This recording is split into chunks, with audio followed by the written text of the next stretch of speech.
তিন ভাবে আমাদের দোয়া কবুল করে। পদ্ধতি নাম্বার 1, চাওয়া মাত্রই দিয়ে দেয়, বলে হ্যাঁ দিব তো দিয়ে দেয়, আমরা খুশি। পদ্ধতি নাম্বার 2, আমরা যাই আল্লাহ এটা দাও, আল্লাহ তখনও বলে ইয়েস দেব, কারণ না বলে ফিরিয়ে দিতে আল্লাহ জানেন দেব, তবে সাথে সাথে দেন না, লেটার অন, দেরি করে। কখন দিলে আমার জন্য ভালো, এটা আমার চেয়েও ভালো জানে কে? দেরি করে দেয়। পদ্ধতি নাম্বার 3, আমি চাইলাম আল্লাহ এটা দাও, আল্লাহ বলে ইয়েস দেব, সাথে সাথে দেয় না, দেরি করেও দেয় না। এটা কিয়ামতের ময়দানের জন্য তিনি রেখে দেয়, যাতে ওই দিন বিপদের কালে এই দোয়ার বদৌলতে তিনি আমাদেরকে বাঁচিয়ে দিতে পারে। তাহলে যে এত এত দোয়া করি, লাভ আছে না নাই?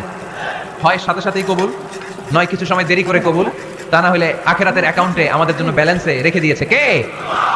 এজন্য আজকের এই ফরিদপুরের মাহফিল তখনই সার্থক হবে যখন আমরা এই সিদ্ধান্ত নিতে পারবো যে আমরা চাইবো একজনের কাছে, তিনি কে, এবং চাইবো চাওয়ার মতো। যেহেতু এটা একটা শিল্প, আর্ট, এটাকে আত্মস্থ করতে হয়, চাওয়ার মতো চাইলে এটা কখনো মিস হয় না।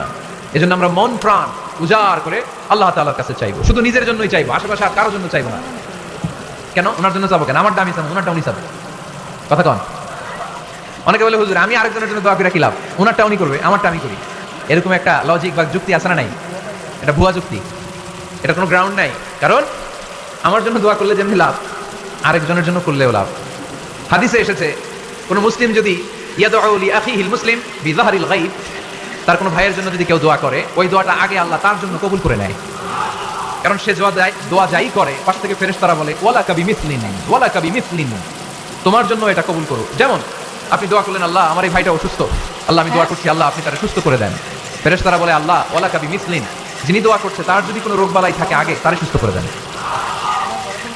আমি দোয়া করলাম আল্লাহ আমার এই ভাইটা হজে যেতে পারে না, আল্লাহ তুমি তারে হজে যাওয়ার তৌফিক দান করো। ফেরেশতারা বলে ওয়ালাকা বিমিসলিন, মানে আল্লাহ যিনি দোয়া করতেছে আগে তার হজের ফ্লাইটটা কবুল করো। লাভ আছে না নাই? এজন্য নিজের জন্য দোয়া করলেও লাভ, পরের জন্য দোয়া করলেও লাভ। কোন সময়ে কি দোয়া করবেন কোরআনে আছে না নাই? আল্লাহর নবীরা এগুলো আমাদেরকে সব শিখিয়ে গিয়েছে। সাইয়েদনা আদম আলাইহিস সালাম ভুল করে গন্ধম খেয়ে ফেললেন, আল্লাহর কাছে কাঁদতে শুরু করলেন, শত শত বছর চোখের পানি ছেড়ে উনি কাঁদলেন। আর একটা দোয়া আমাদের জন্য রেখে গেলেন যে আমরাও আদম জাত, বানি আদম, আমরাও যদি ভুল করি আমরাও যেন এই দোয়াটা পড়ে কেঁদে কেঁদে আল্লাহর কাছে ক্ষমা চাইতে পারি, ঠিক কিনা? সাইয়েদনা আদম আলাইহিস সালাম ভুল করে ফেললেন, আল্লাহর কাছে চোখের পানি ছাড়লেন, অনুতপ্ত হলেন আর দোয়া করলেন রব্বানা যালামনা আনফুসানা ওয়া ইল্লাম তাগফির লানা ওয়া তারহামনা লানাকুনান্না মিনাল খাসিরিন। আল্লাহ ভুল করেছি, অপরাধ করেছি, অন্যায় করেছি, তুমি যদি মাফ না করো কেউ মাফ করার নাই, ঠিক কি না? এভাবে ভুল হয়ে গেলে ক্ষমার রাস্তা খোলা।